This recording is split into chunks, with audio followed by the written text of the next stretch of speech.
Welcome to the 11 Warriors show for Friday, August 23rd, 2024. I'm Jason Priestess. That's Chris Lauterbach. Chris, how are you, man?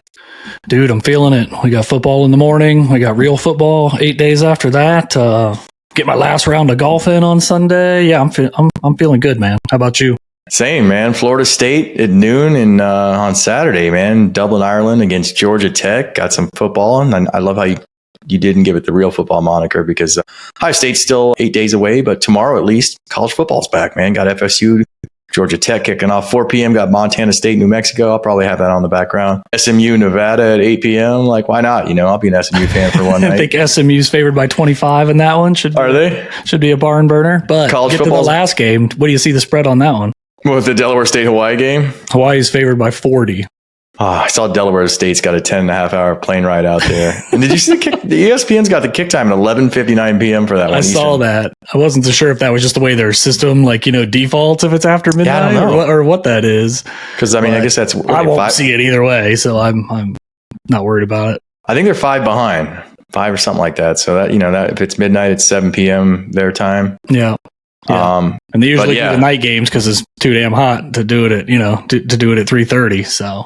Yeah, well, and they get the whole spotlight to themselves. I mean, how many degenerate college football fans are like tweeting about gambling on that the Hawaii game? To throw some coin on it, but whatever. It's college football. There's 4 games. I feel like they're almost in order of give a crap factor. With Florida State and Georgia Tech being the first one, that's a 10.5 point spread. But those are at least teams and you've seen on TV. If you're not like a complete maniac watching any game at all times, and at noon, you'll have some folks that are ready to pop that on for sure. Yep, huge show today, man. Loaded Ohio State team is locked in and ready to rip. We'll get into the chaos that will be the chase to the Big Ten championship game. I don't think many fans understand how nutty the last few weeks of the Big Ten and SEC seasons are going to be with all these teams and only 2 spots. And Kirk Ferentz, we're going to talk about him getting busted because he's had a rough 14 months or so. But first, some camp updates, man. This team is set. Last week, they named Will Howard quarterback 1, got him out of the way. We know who's there. Yesterday, I guess in the evening, Ryan Day dropped some good news on us. Australian punter Nick McLarty is the starting punter for the Ohio State Buckeyes. At least he opened the season. And it was a fierce battle punter, but this is a freshman Aussie. It's 6'7", 255. We've talked about him many times here before. I'm so excited to see this guy go, and I hope they have some plays drawn up for him. Like a keeper, let a cornerback try to tackle a dude who's 6'7", 255. Good luck. I'm so excited to see that. Got some other position battles going on. Styles and Hicks still for that one spot at linebacker. And Caleb Downs still trying to make a point to get some reps at running back. I think Downs chose the wrong year. I can see him getting more reps next year at running back, but that's a pretty crowded backfield this year with 2 guys that are going to carry the ball probably 10 to 15 times each per game. Well, not to mention, you keep hearing over and over how it's a long season and you got to play your depth and all that kind of stuff. Well, it's also the fact you've got to worry about next season. Next season, who's your starting running back? Right now, it's James Peoples, who's a true freshman. So I would think you'd want to give as many carries to him as you possibly can to feel like you know what you got there versus wasting any on Caleb Downs, who, they don't need him to carry the football. So I get it, whatever. If they want to give him a carry or 2, that's fine, but I'm not on board with that idea. I think you've got to use your 2 main guys, and then you've got to get, see what you got with Peoples and Williams-Dixon, knowing that next year you are not going to have Henderson, you are not going to have Judkins. But it'd be interesting. I think McLarty, just back to McLarty real quick, I'm glad the schedule sets up the way it does, because obviously he has the highest ceiling and he's going to be the punter of the future. But knowing you don't have a big game week 1 or a big game week 2, that kind of thing, they can deal with maybe what some of those growing pains will be for a while to give him an extended look. Because obviously he's got the biggest leg, but it sounds like he's also the least consistent of the guys that are truly in the running to be the punter. So good to kind of get him out of there, get him in the fire, and see what he can do, and hopefully settle down and be you want those 70-yard kicks, but what you don't want are 20-yard kicks either. So get him out there game 1. Good to see him get that position locked in. Buckeyes chose captains this week, man. 4 captains: wide receiver Emeka Egbuka, running back Travion Henderson, defensive end Jack Sawyer, linebacker Cody Simon. Pretty good mix, man. You got any beefs for guys that should be in there, or did you have someone you're surprised didn't make that group? I wish I could say something edgy, but I don't. I really like it all the way around. 2 offense, 2 defense. In the Urban days, you'd have a dozen captains and it'd lose a little bit of significance maybe, or you couldn't start the game for 5 minutes later because the handshakes took so long to get through at midfield. But no, I think these are the right 4. So yeah, you could make a case for other guys, absolutely for sure. But you certainly can't say that you would remove any of these guys. And it sounds like the way they typically do the voting, first of all, this isn't the first vote they do. When they've got their winter leadership council and their summer leadership council, the players are already voting on that. And you can kind of see how, players are evolving with their leadership. And then you get to this level where you're voting. And I think normally what they probably do is take a look and see if the top 2 really stood out from everybody else, maybe you only have 2. If the top 6 are really bunched together, then maybe you go with 6 kind of thing. But it kind of feels like maybe when they stacked those votes up, it was clear cut that these guys were the top 4. But then you also had another guys that were in like the others receiving votes pretty consistently. So yeah, I feel really good about the number. I feel like 4 is perfect. Yeah, I mean, I guess you could. I don't know what he's like as a leader on the field and in the room, but maybe Denzel Burke had a case. Some guys like that. There's plenty of guys. I mean, they said they could have 8 to 10 captains on this team. For sure. And, in Urban's day, he would do that, but this is a team that truly could do it because of the depth and the talent on the team. Day likes him small, man. He had 3 last year: Xavier, Eichenberg, and Cade. And, I tend to prefer this. You mentioned the 2-0, 2D. That's like how I grew up understanding football captains. Yeah. You'd have 2-0, 2D, and you'd have 4 captains, and that was it. They'd meet at midfield. And I heard someone at the Woody one time describe Urban as kind of like the Oprah Winfrey with captains. Like everyone gets to be a captain. You can be a captain. He's just handing that stuff out. So refreshing to see. Some other news this week. Cody Simon with the Block O recipient, man. Big stuff there. Had a great quote, man. Said, quote, "I love this program so much. I had goals when I got here. And even though everything hasn't always gone the way I've envisioned, I couldn't have asked for better teammates." 5th-year senior, man, they love him. They love his leadership. Laurinaitis has been talking non-stop about him, his leadership, him quarterbacking the defense, getting everyone lined up. Just a good dude, works hard, beast in the room, beast in the weight room. And that Block O, of course, is created in the memory of Bill Willis, college football and NFL Pro Football Hall of Famer, whose number 99 is retired at the shoe. Simon becomes the 5th recipient since the NCAA changed the rules, I guess about 4 or 5 years ago, that you could wear 0. And Jonathan Cooper, Gahanna guy, was the first guy to wear it. Thayer Munford, Cameron Babb, and then Xavier Johnson. And now Cody gets to wear it. And such a cool honor for him, and couldn't have happened to a better guy. Yeah, no, I love it. I think you think about that defense, all those guys back on that defense, all those returning starters. The guy who led the team in votes for captain was Cody Simon, guy who did not really played last year, but was not a starter. And was thrust into, this role this year of being the guy in the middle, quarterbacking the defense, making the checks, doing all that kind of stuff.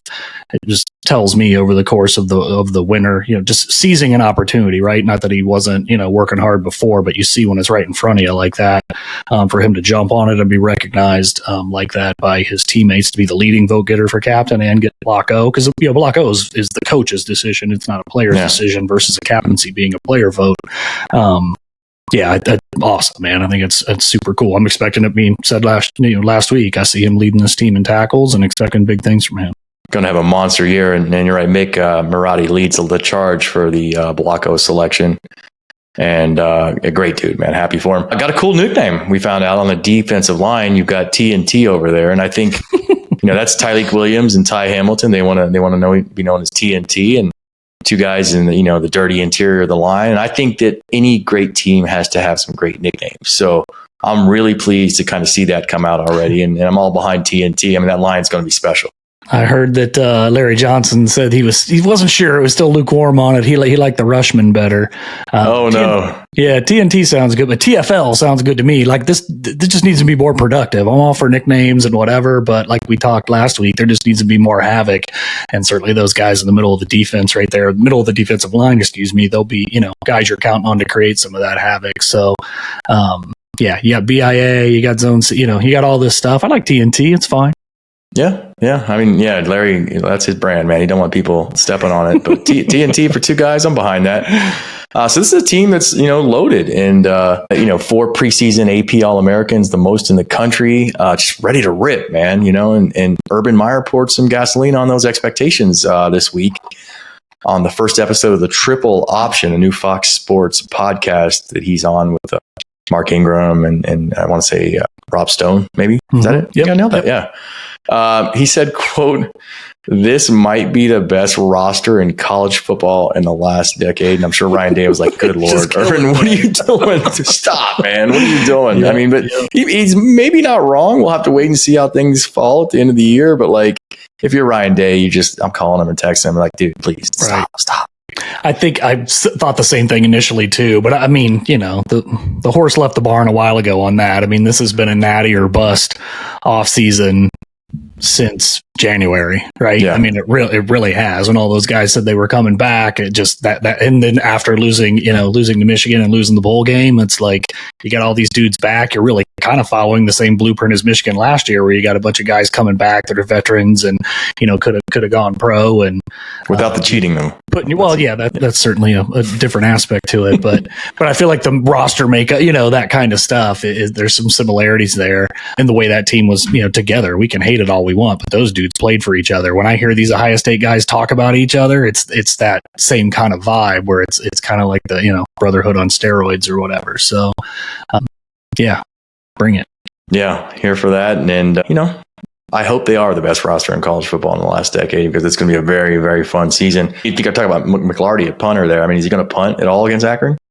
He may not punt. Yeah, right? I think right. Akron's pretty bad. I can get 50-point dogs in that game. So this roster is legit. They're locked in. Freshmen, point dogs. It's unreal, man.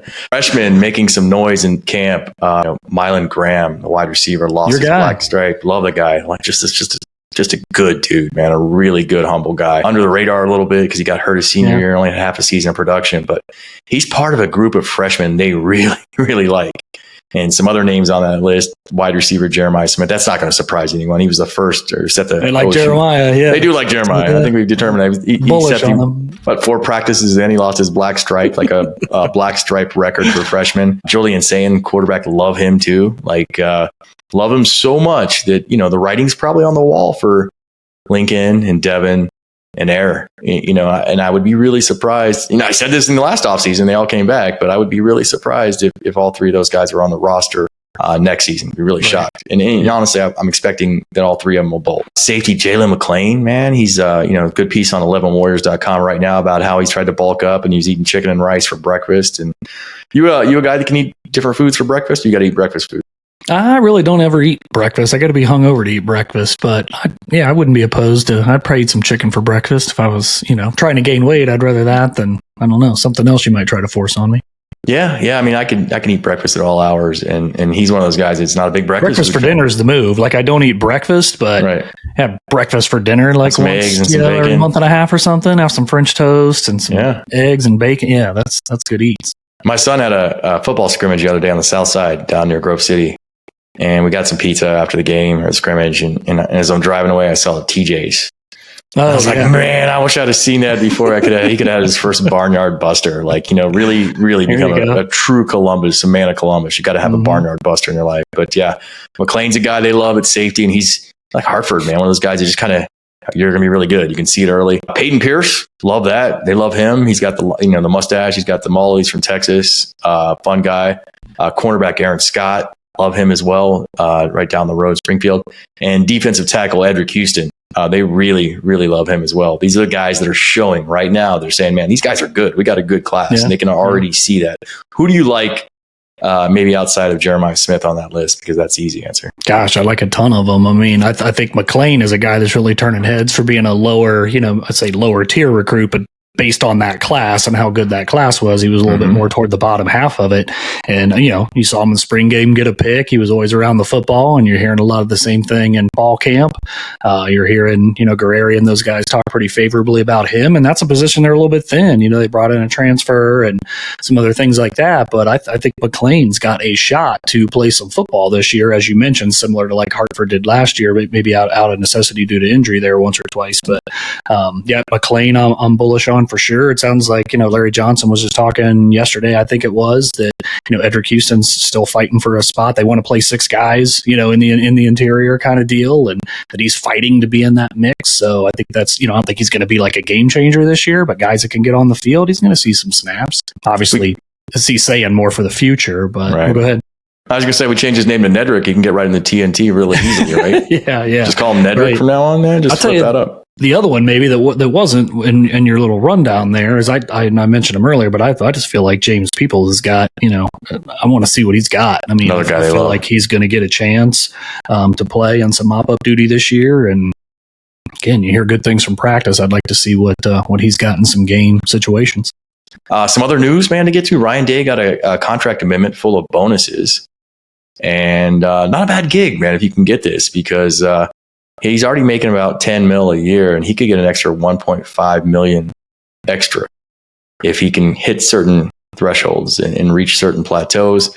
$1 million of it's for winning the CFP. I'm good with that. $500 to make the finals, $350 for semi, $250K for the second round, $100K for making the CFP. And just for people tuning in, they don't stack. So he doesn't get like 100 and add 250. Yeah, unfortunately for Ryan, you get the $1 million if you win it, and those other ones go away. But $50K for winning the Big Ten championship game, $50K for making it. So good chance to make some money there. So you get a buy, you're already at 250 then, right? Unreal. Imagine having a $250,000 bonus coming your way that's probably going to hit this year. And you're like, do we want a new pool? Do you guys want to go on some cool vacations? Like, I can't even imagine like being in line for a bonus like that. $100K for National Coach of the Year, $50K for Big Ten Coach of the Year. I feel like he should get more for the Big Ten Coach of the Year because the Ohio State coaches never win that damn award. Yeah, you can't win it. Yeah, it's mathematically impossible. So it should be like $2 million for winning Big Ten Coach of the Year because none of the other coaches or media will vote for him. $150K for a team GPA of 3.5 or more. That's down to $100K for 3.3 or better. And then $50K if he gets into a 3.0 or better, which I feel like they're always above 3. So he's probably got a guaranteed 50 there. And just like, I know he's always busy, but I hope that in the shower, he kind of takes a break sometimes and starts thinking about like, man, I'm going to get a new car. I mean, he's got a different life than I did, obviously. Doesn't even need those. He's he got loaners in the contract. Maybe he's got like a hobby, maybe he wants something outrageous. I was reading something the other day, a discussion online about like, what are some things rich people buy that poor people don't know exist? And someone pointed out this ice company, and I'll try to, I don't have it off the top of my head, but I'll try to add it to the description of the video. It's $1,000 for these ice cubes. That are like perfect, like the soft ones. They're basically cubes. They're perfect see-through, just amazing water. $1,000 for a bag of ice cubes. Like, what kind of life do you have to drop a K on? I mean, anyone can make ice cubes, right? Like my ice cubes are fine here. Like the fanciest I ever had, we went to a resort one time in Mexico, and I remember getting a Diet Coke at the restaurant. And it came with ice cubes made out of Diet Coke. And I was like, whoa, what are these, man? I've never seen this before. Like, this is super fancy. So if you got the money and you can afford $1,000 bag of ice cubes, more power to you. And let me know what they're like. If anyone's listening and buys those, I would love to hear all about them. Because like, there are some things that are worth paying for in life, good mattress, things like that. But I don't know that $1,000 ice cubes are going to change my life. They're not going to move the needle enough to justify it. No, good shoes, comfortable clothes, good clothes. There's things that are probably worth paying for, but man, I don't know how that is one. But if you got the money to do it, why not?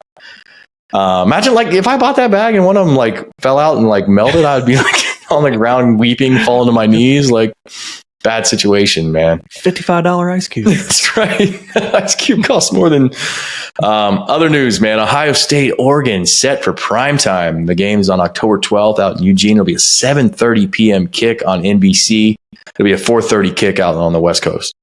So sun setting and just what we need, man, right? The hardest game on the schedule. Go ahead and make that a night game. Get everyone amped up there. I'm sure that'll be a fun environment, but a hard one to play in too.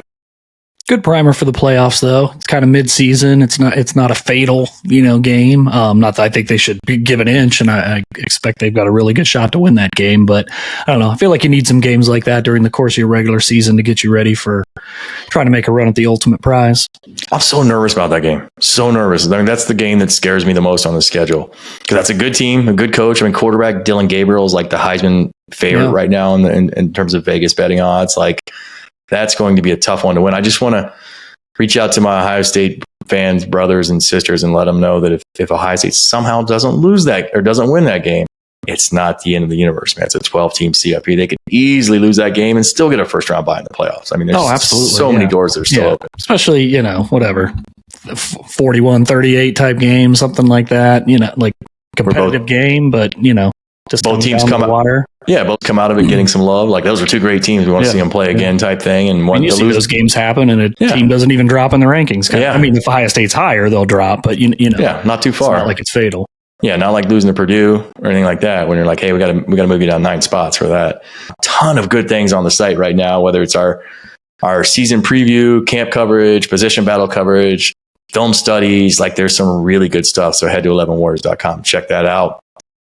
Big Ten, man. Let's talk about the league, man, because I'm excited. And I know it's been a topic on the show recently, but like I'm so excited for the Big Ten season. Like they added 4 really cool teams. It wasn't like last round. You get Maryland and Rutgers, and everyone's like, man, what's this shit? So got 4 really good teams. Some games now that like you add more teams, the odds of having better conferences games goes up, especially when you add good teams. Yeah. It's not adding more teams. It's adding more good teams. Yes. Yeah. Key distinction there. And look at the odds to win the big. Ohio State's the favorite at plus 150. Oregon's right behind him at plus 200. Penn State at plus 450 is third best odds. Michigan at plus 600 with fourth best. Then kind of drops off a little bit. You get USC at plus 2200. Then Iowa at plus 2,800 with the sixth best odds to win the Big Ten. And I think after that's Wisconsin at plus 8,000. So, which is weird to me because Wisconsin's got their lowest win total projection, like 6.5 in 20 some years. And somehow they're 7th favorite to win the Big Ten. I don't know how they reconcile that. But some of those are about population and will fans just throw money at it because they're fans kind of thing, as much as it is, odds to win. Yeah, it's like when they release like next coach of the Lakers and like Urban Meyer's and they're like 500 to 1. Like who can we get to just burn money real quick and get us that? Duke basketball, or maybe Yankee baseball is a bigger one when you think of just fan base or whatever. Like every day their odds, they're like always the favorite. No matter who's like it's just a bad value all the time because the Cowboys probably same thing, right? Yeah. Cowboys Super Bowl kind of thing. You're just going to see odds that are just not in your favor based on the population. But I don't know. I mean, to me, it's still a 2-team race. It's going to be an interesting conference season, no doubt. But I feel like Ohio State and Oregon are just on a little bit different plane than everyone else. I guess we'll see if that's true. Yeah, for sure. And the chaos this season is going to bring, man. Like that race to get into Indy between, they're taking the 2 best teams. The Big Ten has yet to release their tiebreakers. I'm really interested in seeing those because it's going to be just a pile up. I mean, because teams don't play each other. They're like 4 teams tied. I mean, like expect something like this, which, of course makes everything more fun, man. Like all these more teams in the hunt, the more fans talking trash. Last few weeks of the Big Ten season are going to be absolutely bananas. Like Ohio State's going to have to win that Michigan game to get into that Big Ten championship, likely. It's been like that forever, but like, a lot of other teams will have the same situation to try to get into that game. Looking at the Big Ten schedule, and there's probably about 15 or so games that just jump out at me. First one, August 31st, Penn State at West Virginia. Nittany Lions will be favored there. But still, weird things happen at West Virginia. You're going on the road with, a pretty green quarterback that had a year that was pretty bad for him. And, interested to see what happens there. You like a team in that one?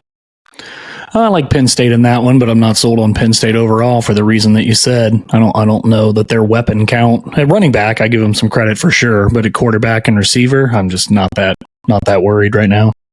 Yeah, I can. I think they got enough to beat West Virginia, but maybe Fleming. I don't see them as elite, and until big game James does something that stuns me, I don't have a lot of faith in Penn State.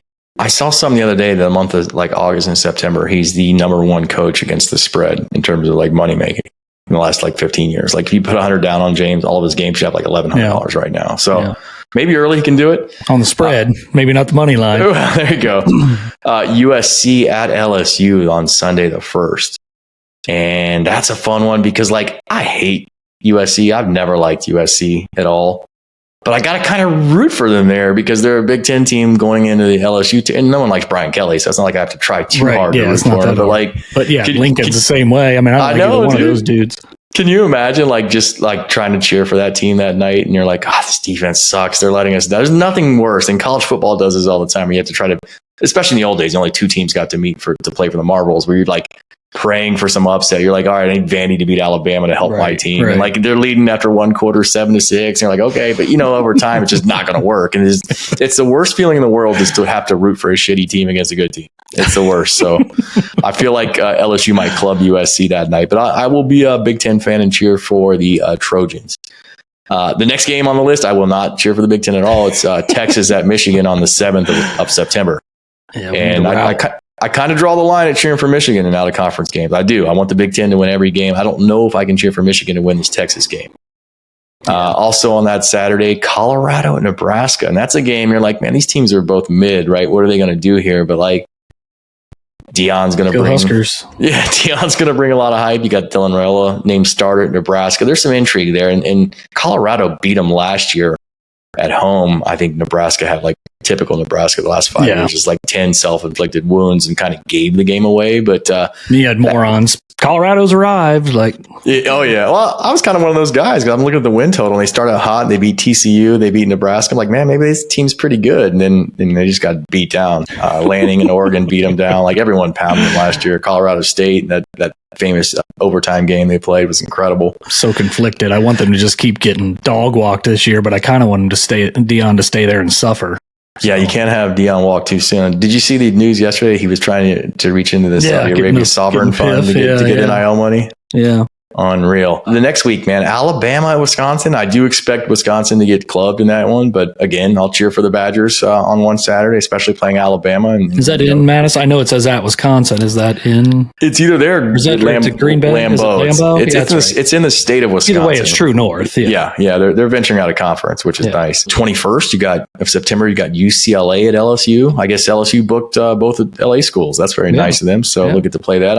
USC is going to be a bad team, but their coach knows they're in Los Angeles. So they got that. Rutgers at Virginia Tech on the 21st. And again, this is a game where it's like, why is this on this list? Why are you guys talking about it?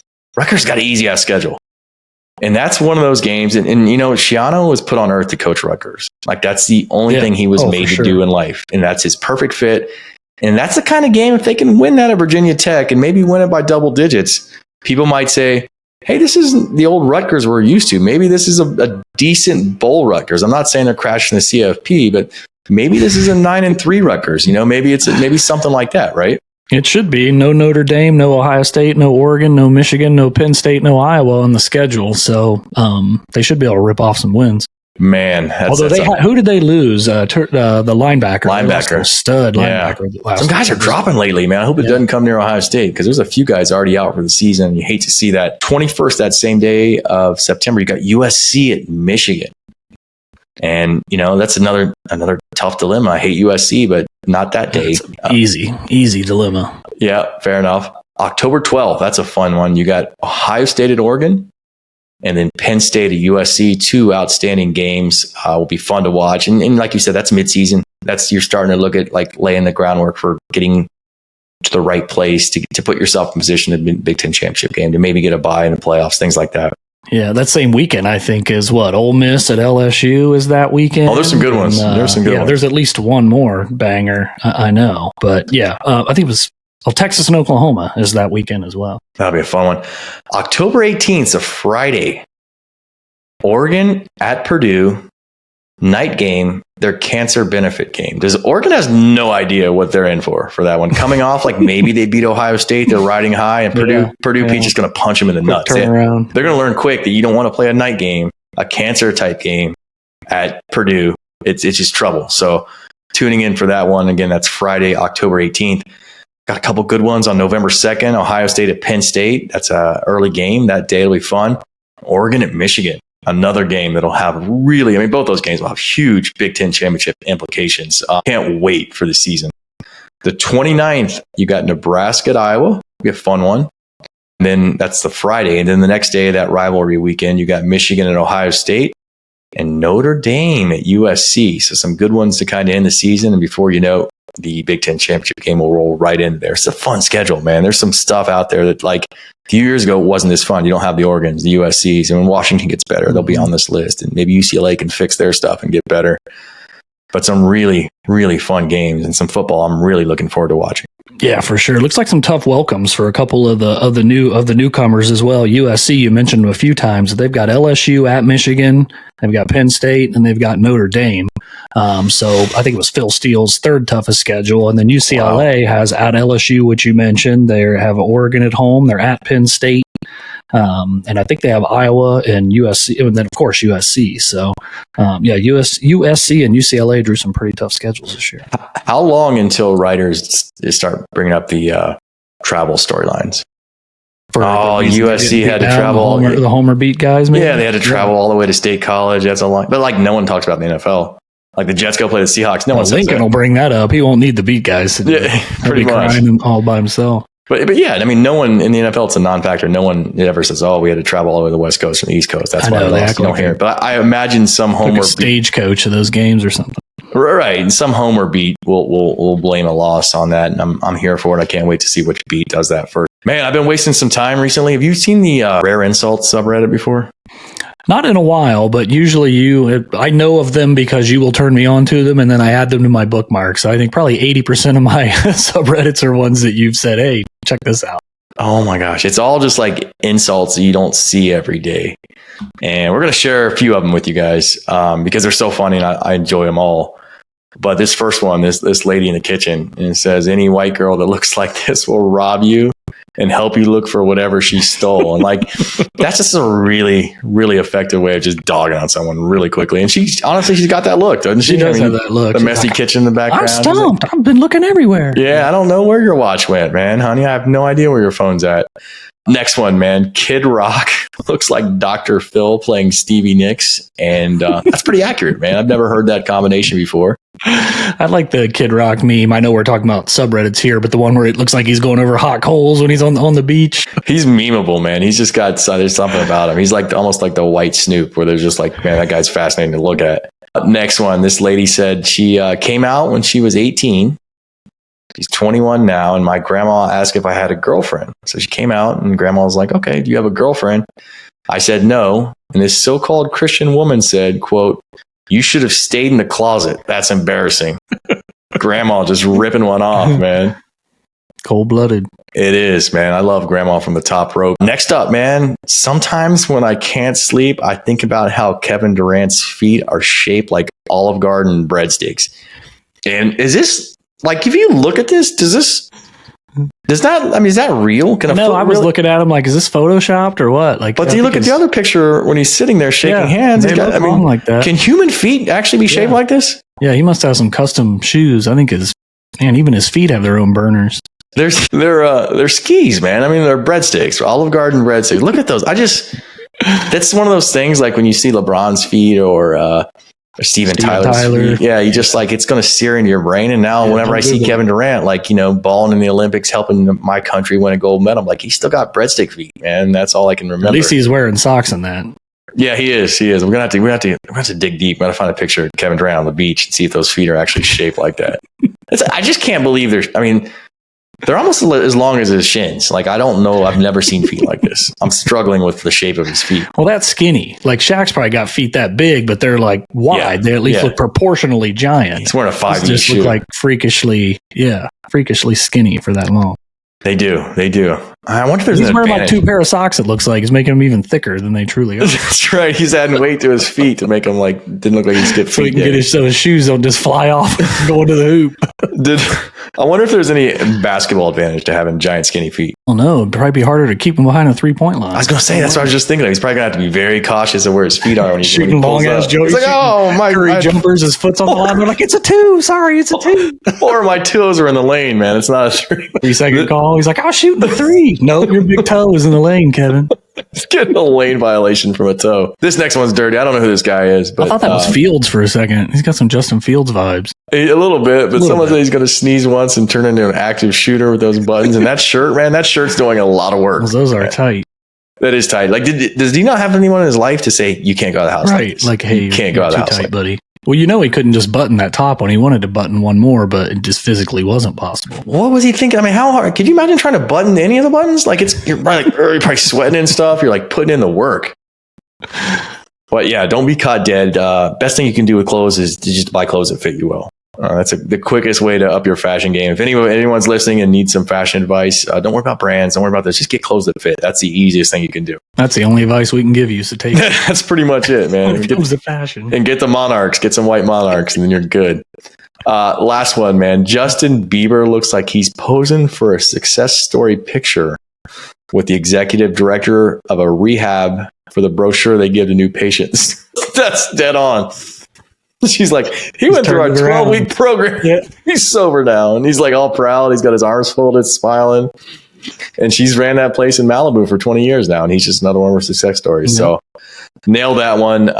Yeah, I don't know why I had to work these into the show. Man, I look at these at night when I'm in bed, and I'm just like cackling by myself and just like, always looking at me like, what are you laughing at? I'm like, man, you should see some of this stuff. Like, it's incredible. I still default to those are good, but the roast me, roast me. Is oh really man. Yeah, that's a good one. And the haircut one, just F my stuff up. Yeah. Check that one out. Those are always tight. That is a good one. A couple other things to chat about today. Ferentz busted. He's had a rough 14 months, man. They put something in his son's contract that he was going to get fired if he didn't get the offense humming. And of course he didn't. So they let him go. So he had to say goodbye to his son. Now his son's probably like asking dad for money. So that's a tough situation. And news dropped, I guess it was probably late Wednesday night. I think it was a midnight drop, which was kind of weird. Ferentz is going to serve a suspension in Iowa's season opener against Illinois State. Evidently made early contact with a player before that player was in the portal.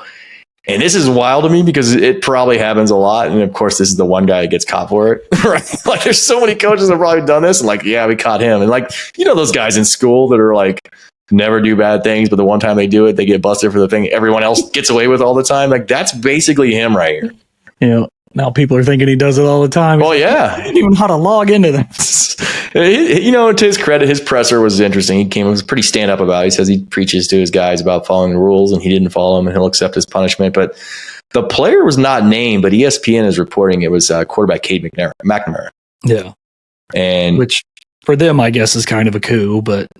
Yeah. Well, he was in Michigan at the time, so Kirk was dabbling in there. He was kind of tampering with Michigan. So I don't know how upset I can get get that. Right. Like if you're going to tamper with anyone, go tamper with their guys. Oh, no, I love that. It's more of like, it's like the Miami, it's like the U school of cheat. Like if you're going to cheat, like do good at it. Like he did something wrong and he got Cade McNamara for it. Like, right.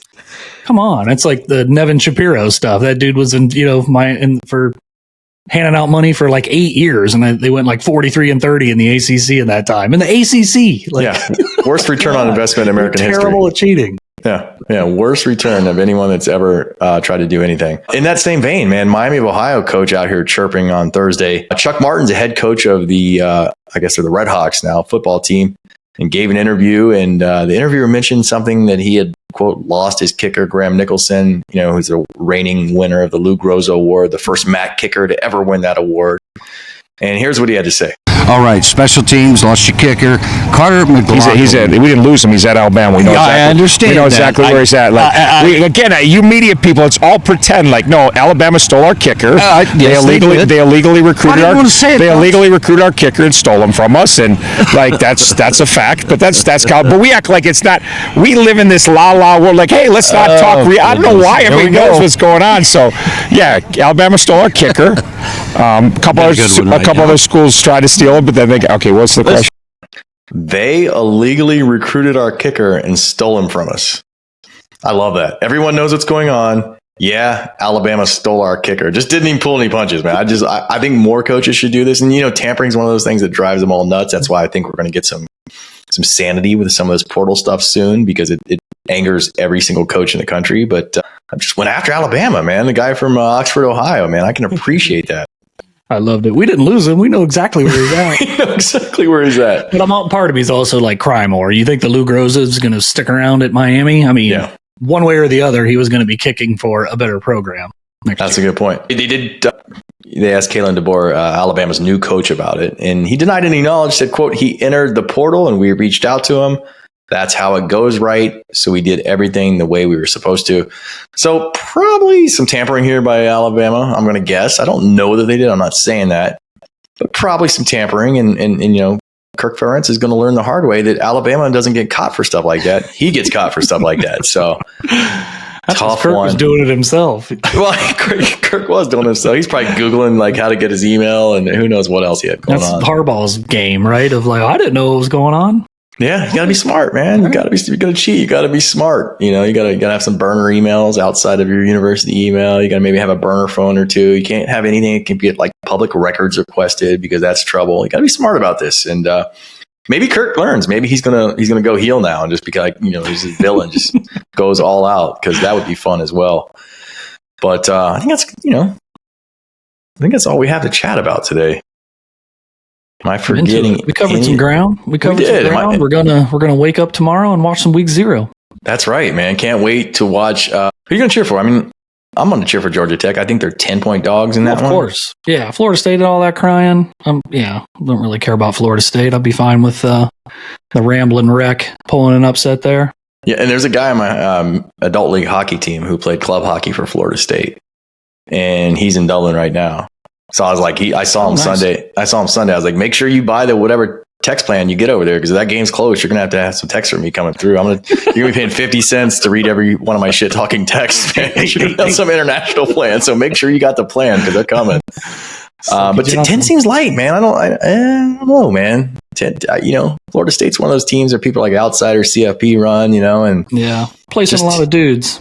They are, and they had a rough go in their last time they played. I think Georgia kind of put a hurting on their soul. But Georgia Tech's type of program too, that like they'd be cool losing by 10. Like there's probably runs the clock, and That's right. They still, they're not a wishbone team anymore, are they? It's not like they're like super explosive. Paul Johnson's moved on. They don't have that anymore. Yeah, it'll be fun to watch. But Chris said it, tomorrow you wake up, there's football, there's college football, and thank you for that. It's been a long time since we've seen it. Looking forward to this amazing season. Tomorrow, football until late January, college football. And I'm so pumped for that. And like, subscribe, say nice things about us to your friends. We'll be back next Friday for a pregame show, first pregame show of the season. We're excited about that. We have some other things in store that we think you'll like as well. Thanks for joining us. Be good to each other. Take care of each other. Go Bucks.